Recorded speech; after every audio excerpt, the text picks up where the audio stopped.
O Caio Blanco foi ao Festival Infinito que aconteceu aqui em São Paulo, um evento criado pra gente parar de fugir da morte e falar dela. Vamos ver como foi. Vamos sim.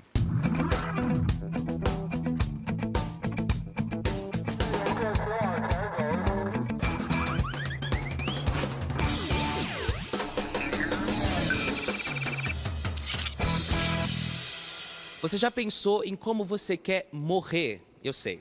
Isso pode parecer uma pergunta bastante esquisita, mas ela não deveria ser. A gente faz diversos planos para a vida e deveria também fazer diversos planos para a morte.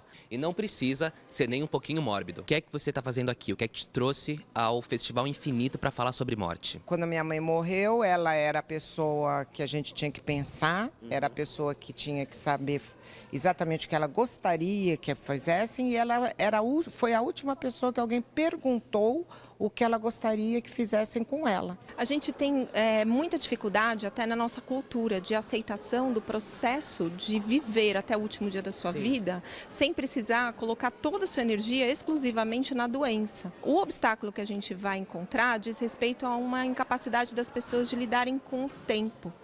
Elas querem mais tempo, porque elas não sabem aproveitar o tempo que elas têm agora. Você já pensou em como você gostaria de morrer? Não pensei, mas eu acho que é uma coisa importante que está na hora de a gente começar a pensar. Eu tenho uma carta para ser aberta no dia da minha morte. Quero uma festa. Tá? Você quer uma festa? Quero uma festa sim, tá? Que as pessoas comemorem aquilo com felicidade, não com tristeza. Eu acho que eu não quero muita alegria, não. Quero que chorem muito por mim. Eu também. Você que é um dos idealizadores desse evento, por que é que você decidiu trazer esse tema sobre morte e falar sobre ele de uma forma tão leve e sem tabus? Foi a partir da dor. Na verdade, de ter vivido experiências que foram traumáticas em relação à morte. Primeiro, de ter perdido a minha mãe, de uma forma como a maior parte, por exemplo, dos idosos está morrendo hoje, numa UTI, entubada, sedada, sem que talvez fosse necessário. E no paralelo eu estava acompanhando a morte de um primo meu também. Até o momento que eu tive de coragem de perguntar para ele: você está com medo de morrer?